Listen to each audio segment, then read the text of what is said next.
Queridos amigos, sejam bem-vindos a mais um vídeo no canal Poptopia. Eu sou o Daniel e no vídeo de hoje vamos bater um papo. Vou bater um papo e vou contar para vocês um pouquinho sobre a história da minha coleção. Eu acho que todo colecionador tem uma história de origem por trás do hábito de colecionar quadrinhos, né? Colecionar quadrinhos é um negócio que é difícil de explicar porque geralmente é algo que começa na nossa infância e percorre toda a nossa vida adulta.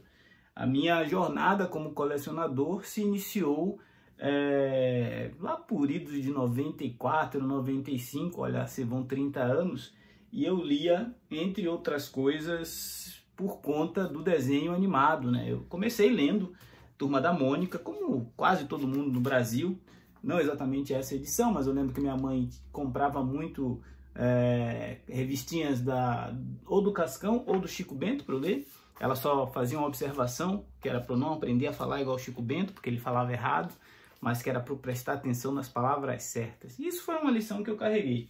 Quando o desenho dos X-Men começou a passar na televisão, e isso me chamou a atenção,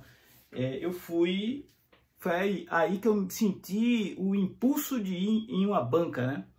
E na banca eu dei sorte de encontrar X-Men Adventures. É exatamente esse número aqui. Essa é uma edição que na época ela já vinha aqui com a chamada, né? A série de TV em quadrinhos. E naquela época a Abril teve o time que a editora atual hoje não teve, que é lançar para pegar o hype da galerinha que estava assistindo o desenho.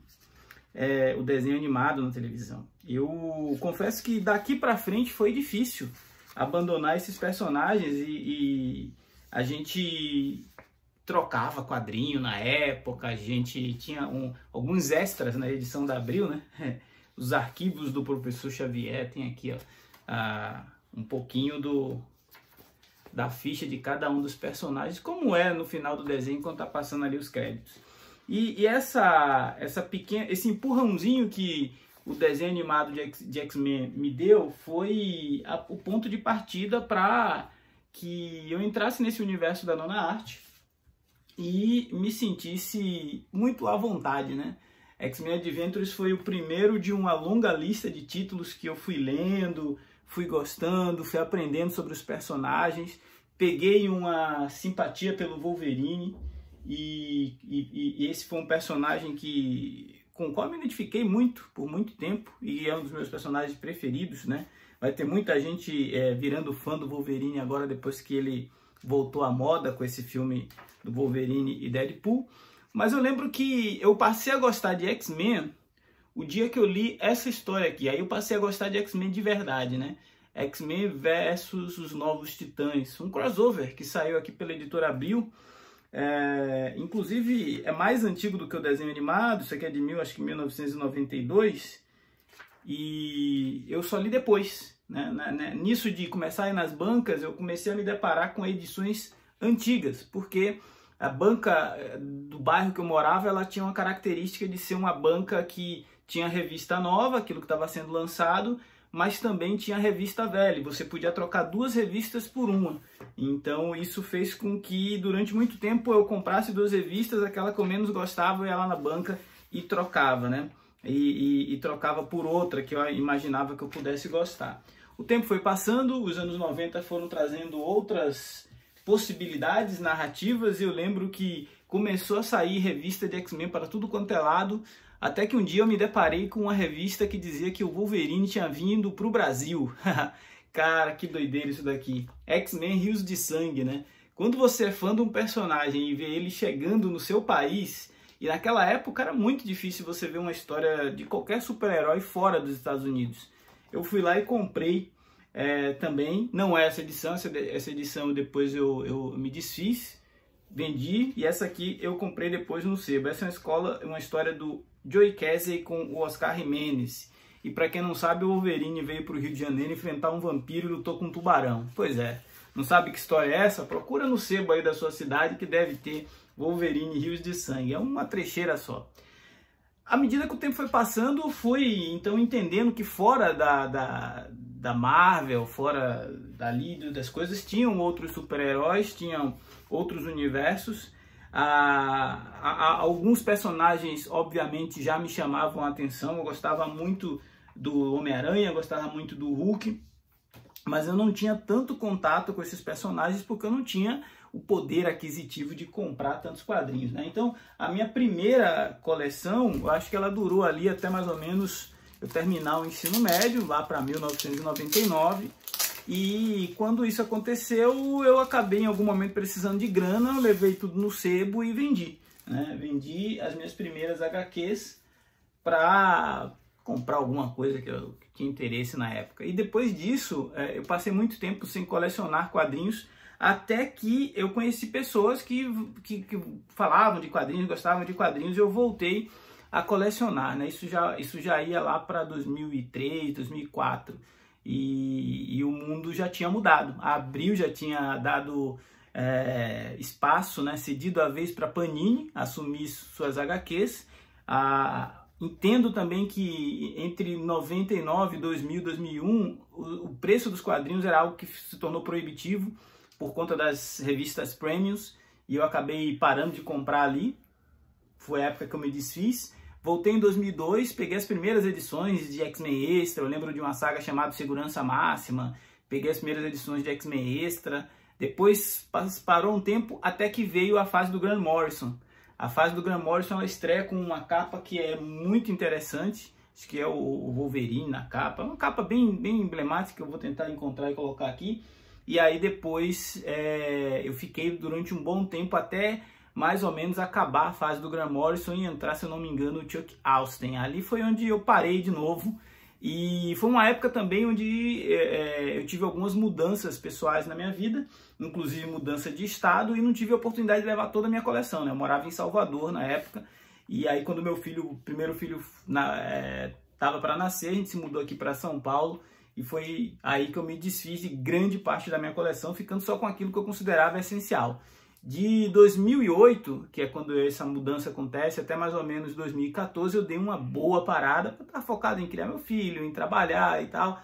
E os quadrinhos se tornaram apenas motivo de conversa, né? Conversa ali de grupos de WhatsApp, grupos de Facebook, fórum. Nessa época eu conversava muito com o pessoal do MBB, no fórum MBB. O MBB está passando aí por uma crise, muito provavelmente vai acabar, e os próximos meses vai determinar aí se o MBB vai ter futuro ou não, mas foi lá que eu conheci muita gente, aprendi muito sobre quadrinho, e foi onde eu voltei a colecionar efetivamente, né? Efetivamente. Essa coleção que vocês estão vendo hoje, que é uma coleção não tão grande, mas é uma coleção já robusta, já com algumas coisas bem interessantes, algumas coisas completas, eu particularmente comecei a pegar firme nisso de 2014 para cá, né? Mas foi aí que eu fui atrás de outras coisas, né? Fui atrás de comprar quadrinhos que até então não tinha lido. Eu demorei muito, por exemplo, para ler O Cavaleiro das Trevas do Frank Miller, né? E até hoje eu guardo essa coleção do Cavaleiro das Trevas do Frank Miller, que é minissérie, que é da editora Abril. Eu tenho uma edição encadernada, mas eu tenho um carinho especial por essa minissérie. Primeiro, porque eu gosto da capa, acho que são as melhores capas dessa série. E segundo, porque foi um marco para mim, uma retomada, né? Essa era uma época também que saía muita coisa da própria DC e da Marvel em edições especiais e tudo mais. Até chegar nesse momento, estava mostrando aqui a capa do Wolverine, até chegar nesse momento de ir no CCXP, que foi de 2019, ó, comprar um quadrinho do Daniel com capa branca e ter a pintura aqui a arte do Daniel HDR na capa. Isso foi uma longa jornada, né? Eu acho que até coloquei vídeo disso aqui no canal, quando eu estava começando a fazer vídeo aqui para o canal. Uma das coisas que na época me chamaram a atenção e me ajudaram a comprar quadrinhos, com certeza era o preço, que eu considerava mais acessível. A Panini na época, inclusive, tinha quadrinho a R$ 1,99 nas bancas. E aí, quem de vocês pegou essa época que tinha quadrinho de R$ 1,99, né? A nossa coleção, ela é ao mesmo tempo um grande combinado de itens, né? Um grande acúmulo de papel, mas é também com certeza um acúmulo de memórias, né? Memórias boas. Tem memórias ruins também, mas a grande maioria memórias boas. Quando você é um colecionador de longa data, corre o risco de você cometer alguns equívocos, né? Como esse que eu vou mostrar para vocês, ó. Ter duas edições de uma mesma HQ. E aí, isso aqui, se alguém tinha dúvida do quanto eu gosto do Wolverine, tá aqui o exemplo de que não é balela, né? Eu já mostrei bastante quadrinho do Wolverine aqui nessa conversa, porque eu acho que é um marco importante da minha retomada, né? A minha coleção, ela não surgiu agora com as sagas e nem com as definitivas, muito menos com os ônibus. Eu tenho aqui meia dúzia de ônibus que eu compro sempre que surge oportunidade. A minha coleção, ela é de uma época onde a gente se encantava com o trabalho da editora Abril em edições como essa, que é emblemática, né? Emblemática demais. Fabuloso X-Men número 1 é o quadrinho que teve até propaganda na TV, em uma época que você anunciar na TV devia ser um negócio estupidamente caro, né? Isso aqui a gente está falando de 1996, janeiro de 1996, se eu não me engano. Essa é uma edição de Fabulosos X-Men escrita pelo Chris Claremont, é isso? Escrita, argumento do Scott Lobdell e arte do Jim Lee. Isso aqui muito provavelmente vai ser republicado na saga dos X-Men. Espero que sim. Se não, na edição definitiva algum dia chega. Então, a gente passou por um período bem curioso, né, dessa coisa que é colecionar. Um período que outras editoras publicavam Marvel no Brasil. Hoje é inimaginável uma editora como a Pandora Books lançar um quadrinho do Justiceiro, né? A Abril lançava todo mundo, né? Olha só, Conan versus Rúnico. Então, a minha coleção, essas HQs que eu estou mostrando para os senhores, ela é a base da minha coleção, né? Hoje eu posso estar aqui em casa e eventualmente ser surpreendido com algumas editoras me mandarem quadrinhos, né? E ter o canal e ter essas pessoas que me assistem como você nesse momento. Por exemplo, ontem chegou aqui para mim, essa semana chegou aqui para mim o Fire, volume 2 da editora Pipoca Nanquim. É um negócio muito bacana, mas para esse material novo tá chegando, foi uma jornada, né? Foi uma jornada de idas em banca, idas em sebo. Quem me acompanha nos grupos aí sabe. Esses dias eu postei no Twitter a foto de um quadrinho que minha mãe tinha riscado, né? Minha mãe riscou algumas HQs minhas de X-Men Extra porque ela via como coisa do capeta. E eu não joguei essa HQ fora, não. Tá aqui guardado em algum lugar porque acabou virando uma relíquia, né? Relíquia de algo de uma época diferente, vamos dizer assim. Teve um período também que eu ia no sebo procurando quadrinho barato, né? E quadrinho barato não era necessariamente quadrinho bom. Não era quadrinho bom, mas era o que dava para comprar, cara. E eu encontrei muita coisa a preço de 4, 5 reais. Ó, por exemplo, esse especial aqui, Motoqueiro Fantasma e Homem-Aranha, né? 5 pila no sebo. Como que não compra? Comprei. Tinha outras coisas também, como Wolverine, Cable, acho que eu paguei 5 reais, 3 reais. Tem um quadrinho que eu paguei 50 centavos. E se eu não me engano, ele é um quadrinho, talvez o quadrinho mais emblemático que eu tenho na minha coleção. Não vou dizer o mais valioso porque ele está bem judiado.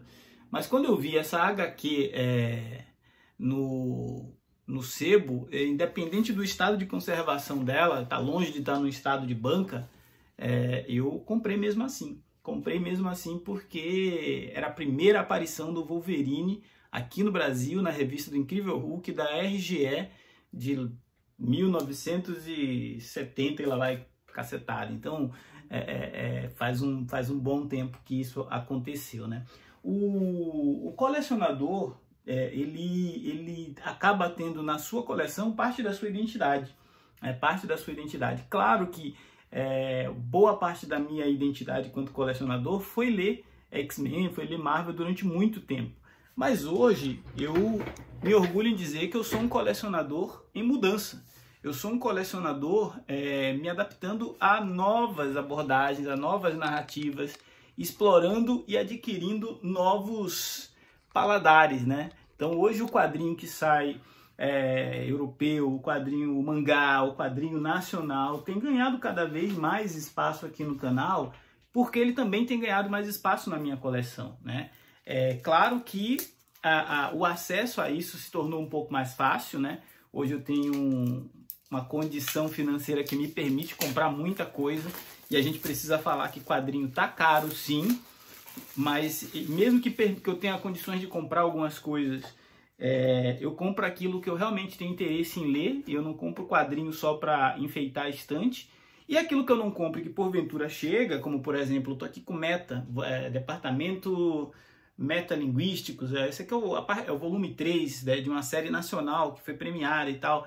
Poxa, eu fico muito feliz de ter o privilégio de estar lendo um quadrinho nacional que foi enviado pela editora para que eu faça uma avaliação, para que eu faça um review, para que eu comente com vocês. E dessa forma, né, a nova cara da minha coleção, ela vai se modificando e virando algo mais heterogêneo, acho que é isso, né? Algo mais misturado, algo mais ampliado.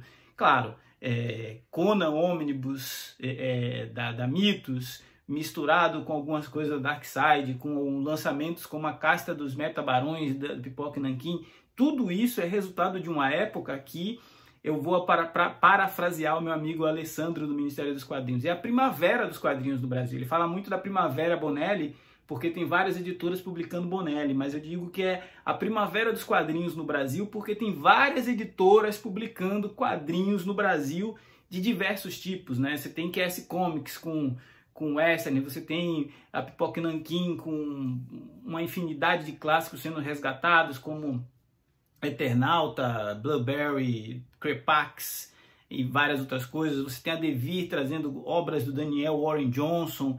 Então é uma excelente época para se colecionar, apesar dos preços serem proibitivos. Diferente de quando eu comecei, que a Panini praticava quadrinhos a R$ 1,99, hoje o quadrinho mais em conta da Panini começa ali na faixa dos R$ 6, R$ 7 da Turma da Mônica, e não é todo jovem que se interessa por isso.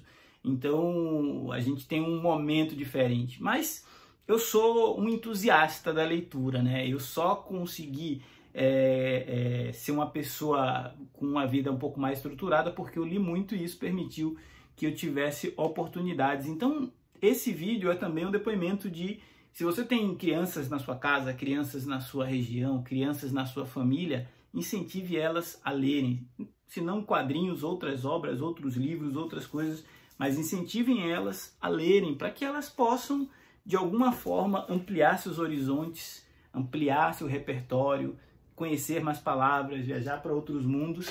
Alguns quadrinhos têm um papel fundamental na nossa vida e, consequentemente, na nossa coleção.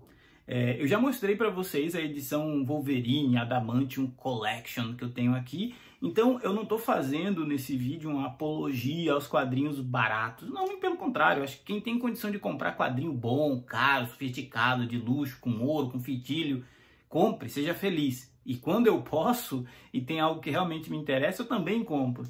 Mas talvez os melhores HQs que eu li nos momentos mais emblemáticos da minha vida foram as mais baratas, né? Eu lembro que eu paguei uma fortuna para ler Sin City, A Cidade do Pecado, da editora Globo, na sua primeira edição. E essa foi a primeira HQ adulta que eu li na vida, né? O primeiro quadrinho fora de super-heróis que eu li na vida foi Sin City. E, cara, eu paguei R$4. R$4 em uma edição que, como vocês podem ver, amarelada, com um papel que deve ser um offset de baixa gramatura, porque dá pra gente ver a impressão até do outro lado da página. Isso foi lançado pela Globo lá em 1995, se eu não me engano, foi a primeira vez que Sin City foi lançado aqui no Brasil. E não tinha problema algum. Quando eu peguei essa história para ler e as 5 primeiras páginas eu vi que era algo completamente diferente das histórias de X-Men, é 1996. Eu vi o personagem transando, o cara bebendo, eu fiquei encantado. Falei, gente, pô, será que eu podia estar lendo isso? E isso aqui me abriu os horizontes, né? Me abriu a cabeça, assim. Eu falei, porra, esse cara deve ser bom pra caramba, porque olha o tamanho do nome dele, né? Eu nem fazia ideia, eu li Sin City antes de ler Cavaleiro das Trevas, né? Eu nem fazia ideia de quem era Frank Miller. Mas alguns anos depois as coisas foram se organizando, né? até aí eu não dava muita bola para quem... Chris Claremont, Frank Miller, John Byrne, esses caras, esses nomes não queriam dizer nada. Para mim o que importava era X-Men, Homem-Aranha, Capitão América e tudo mais. Da minha fase moderna como colecionador, acho que duas obras tiveram um papel fundamental assim, para que eu seguisse em frente, né? Primeiro, que em julho de 2020, no meio da pandemia, a Panini lança os X-Men de Jonathan Hickman, né? E muito já se falava sobre essa série lá fora, muito barulho. Quando chegou aqui no Brasil, foi um estardalhaço na gibisfera, e foi o quadrinho que eu me comprometi, né? Falei, olha, toda edição nova de X-Men vou fazer vídeo. E isso fez com que o canal tivesse uma rotina. E isso fez com que eu olhasse todo mês para as bancas com a motivação de quando chega o próximo volume de X-Men, para eu continuar o meu compromisso com a galera que compra essa mensal, né? Lá se vão 72 edições e cá estamos ainda falando desse gibizinho. Mesmo que o Hickman tenha ido embora, foi fundamental para minha continuidade como colecionador, né? Para que eu firmasse de vez, vamos dizer assim, e principalmente para que eu resgatasse o tesão que eu tinha em ler as revistas de X-Men, né? Ler X-Men tava um saco, assim, bem ruim, umas fases bem medonhas, e o Hickman chega e põe ordem na casa. Mas existem obras que a gente precisa, como colecionador, ler a qualquer custo. E custo foi o que me atraiu, o baixo custo foi o que me atraiu para ler Sandman 30 anos. Né? Sandman 30 anos eu peguei para ler porque eu já tinha tentado ler Sandman 2 vezes. Eu comprei o Sandman da Conrad até o número 3 e eu vendi. Eu comprei o Sandman edição definitiva até o número 2 e eu vendi também, sem ter lido a obra. Só ficava ali em Prelúdios e Noturnos, só ia até aquela edição do desafio do Morpheus no Inferno, e dali para frente eu parava. E aí chegou essa coleção, com a proposta de ser uma coleção barata, de capa cartão, indo para as bancas, e eu embarquei, né? Embarquei, e na terceira ou quarta edição eu fiz um vídeo que até hoje é um dos mais vistos aqui no canal, que era comentando os erros dessa edição que até hoje eu tenho, né? Essa edição é aquela que vem com o balão trocado, que o Neil Gaiman tweetou contra a Panini reimprimiu, arrumou, foi uma bagunça, né? Depois na outra edição teve problema também. Então tem um vídeo aqui no canal, chama A Maldição da Coleção Sandman 30 anos. Eu comento um pouquinho de como foi turbulento o início dessa coleção aqui no Brasil. Depois, quando chegou lá no volume 7 ou 8, o preço do encadernado capa cartão foi R$90, todo mundo se assustou. Eu quase abandonei a coleção, mas mais uma vez eu persisti e hoje eu tenho o Sandman completo e lido, e em um formato que eu considero ok, né? Eu tenho visto aí que a Panini vai relançar a edição definitiva, mas eu confesso para vocês que muito provavelmente eu ficarei com as edições da capa cartão, porque eu tenho um carinho enorme por essa fase. Esse foi um vídeo de conversa franca, de coração aberto. Se você não for inscrito aí, está gostando do vídeo, veja os outros vídeos aqui do canal. Eu vou nas bancas, eu vou nos sebos, eu converso com gente. Todo dia quase tem vídeo aqui, toda semana tem live com algum convidado. Então, se não for inscrito, se inscreva. Ajude o nosso canal a crescer, a ganhar relevância. Quem sabe a coleção ir crescendo também. Se a gente chegar nos 10 mil inscritos, vai ter sorteio de coisa boa aqui no canal. Então, o vídeo de hoje foi isso. Forte abraço, fiquem bem, boas leituras e até a próxima.